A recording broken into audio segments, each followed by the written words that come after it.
తాకట్లో ఉన్న మీ బంగారాన్ని విడిపించి ఆ రోజు ఆన్లైన్ రేటుకి కొంటాం. Sharma gold company.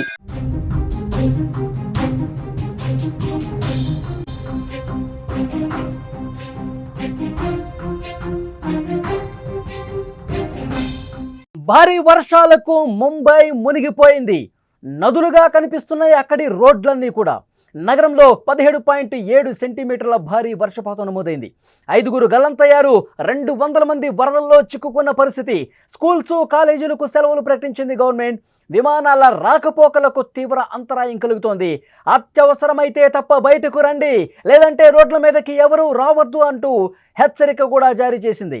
అల్లకల్లోలంగా అరేబియా సముద్రం కనిపిస్తోంది.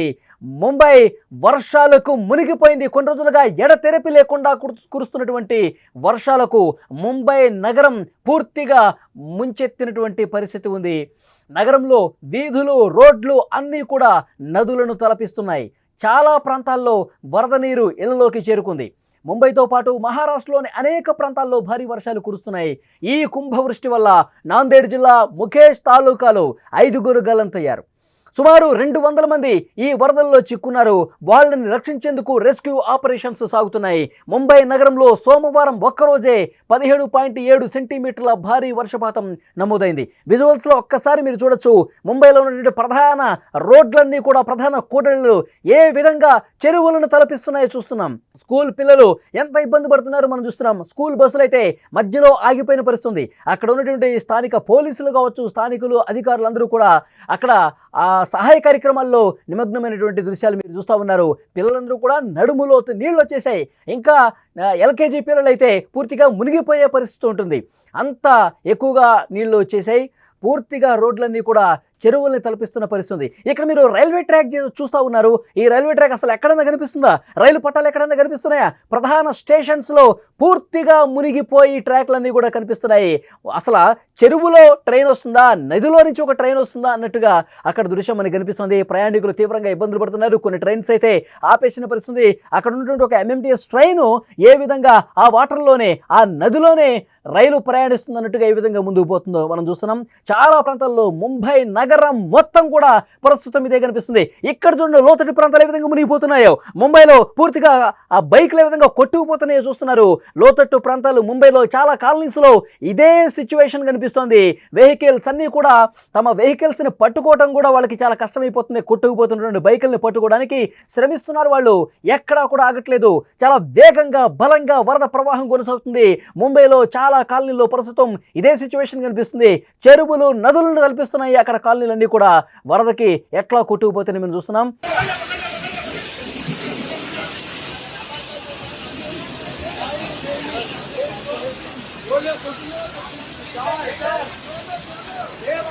అక్కడ మన విజువల్స్లో ఈ విజువల్ మీరు ఒక్కసారి చూడండి. మొత్తం చెరువు లోపల అక్కడ అపార్ట్మెంట్లు, షాపింగ్లు, షాప్స్ కనిపిస్తున్నాయి చూడండి. మొత్తం కూడా మునిగిపోయినాయి. మొత్తం ఇళ్లలోకి వాటర్ వచ్చేసినాయి, షాపుల్లోకి వాటర్ వచ్చేసినాయి. చాలా దారుణంగా ముంబై వాసులు వాళ్ళ జీవనం మారిపోయిన పరిస్థితి ఉంది. గత 2-3 రోజులుగా కురుస్తున్న భారీ వర్షాలకు జనజీవనం పూర్తిగా స్తంభించిపోయింది. రోడ్ల మీదకి రాలేని పరిస్థితి కనిపిస్తుంది. వాగులు, వంకలు అన్నీ ఉప్పొంగి ప్రవహించి ఒక్కసారిగా ముంబై నగరాన్ని ముంచెత్తిన పరిస్థితి ఉంది. మొత్తం ముంబై ఆగిపోయింది. ముంబైలో ప్రజలందరూ కూడా ఎక్కడ వాళ్ళు అక్కడ స్ట్రక్ అయిపోయారు. స్కూళ్ళు, కాలేజీలకు సెలవులు ప్రకటించారు. దృశ్యాలు మీరు చూస్తూ ఉన్నారు. మొత్తం అపార్ట్మెంట్లోకి వాటర్ వెళ్ళిపోతుంది. ఈ విజువల్ చూడండి. తమ కాలనీలో రోజు వెళ్ళేటువంటి కాలనీ మొత్తం చెరువుని తలపిస్తే, ఒక నది మాదిరిగా కనిపిస్తే, నేను ఒక పడవ వేసుకుని వెళ్తున్నాను చూడండి. ఇక్కడ పరిస్థితులు ఏ విధంగా ఉన్నాయో. దయచేసి అధికార యంత్రాంగం మా కాలనీ వాసులందరికీ పడవలను ప్రొవైడ్ చేయండి. మేము ఏదైనా షాపులకు పోవాలన్నా, బయటకు పోవాలన్నా మాకు ఒక పడవ ఇస్తే ఆ పడవలో కూడా మేము పోతాము చూడండి అని చెప్పి చాలా స్పష్టంగా అతను ఒక సిగ్నల్ పంపిస్తూ ఉన్నాడు అధికార యంత్రాంగానికి. నేను పడవలో పోతున్నా, రోజు నడుచుకుంటూ పోతాను, కానీ నాకు ఇప్పుడు పడవ అవసరమైందని చెప్పి చూపిస్తా ఉన్నాడు అధికారులకు. మా కాలనీ వాసులు అందరికీ కూడా ఇలాంటి సదుపాయాలు కల్పించండి, పడవలు ప్రొవైడ్ చేయండి. భారీ వర్షాలు పడ్డప్పుడు పడవలు గుండానే మేము ఆఫీసులకు పోతాం, షాపులకు పోతాం, మా నిత్యావసరాలు కొనుక్కోవడానికి షాపులకు పోతాం, అట్లాంటివి మాకేమైనా ప్రొవైడ్ చేయండి, పడవలు ఇవ్వండి అని చెప్పి అధికారులకు చెప్తూ చాలా వ్యంగ్యంగా ఆయన ఈ దృశ్యాన్ని చూపిస్తున్నటువంటి పరిస్థితి కనిపిస్తుంది. ఈ ఒక్క కాలనీయే కాదండి, ముంబైలో చాలా కాలనీలన్నీ కూడా ఇదే విధంగా మునిగిపోయిన పరిస్థితి ఉంది. ముంబైలో ప్రధాన రోడ్లన్నీ కూడా మునిగిపోయాయి, షాపుల్లోకి వాటర్ వచ్చేసాయి, స్కూళ్ళకు కూడా సెలవు ప్రకటించారు. ఎందుకంటే నిన్న కురిసినటువంటి భారీ వర్షానికి 8 గంటల వ్యవధిలో 177 మిల్లీమీటర్ల వర్షపాతం కేవలం 8 గంటల్లోనే కురిసిందంటే పరిస్థితి ఎంత భయానకంగా అర్థమవుతుంది. మరొక 2 రోజుల పాటు అతి భారీ వర్షాలు మహారాష్ట్ర వ్యాప్తంగా కురవబోతున్నాయి. పాలఘర్ జిల్లాలో కావచ్చు, చుట్టుపక్కల ఉన్నటువంటి ఠానే జిల్లాలో కావచ్చు ఇంకా భారీ వర్షాలు కురిసే అవకాశం ఉంది. ప్రజలు అప్రమత్తంగా ఉండండి, ఎవరు కూడా బయటికి రావద్దు, అత్యవసరమైతే ఇంపార్టెంట్ వర్క్ ఉంటేనే బయటికి రండి అని చెప్పి అక్కడ అధికార యంత్రాంగం ప్రజలకు అవగాహన కల్పిస్తున్న పరిస్థితి. ఎవరు కూడా బయటికి రాకుండా జాగ్రత్తగా ఉండవలసినటువంటి అవసరం అని చెప్తున్నారు. లోతట్టు ప్రాంతాలు ఏవైతే పూర్తిగా మునిగిపోయిన ఉన్నాయో వాళ్ళని పునరావాస కేంద్రాలకు తరలిస్తున్న పరిస్థితి. మీరు ప్రస్తుతం చూస్తున్న విజువల్స్ ముంబైలో ఈ రోజు ఉన్నటువంటి సిచ్యువేషన్, అక్కడ ప్రజలు ఏ విధంగా ఇబ్బంది పడుతున్నారో చాలా స్పష్టంగా ఈ విజువల్స్ను చూస్తుంటే మీకు అర్థమవుతుంది.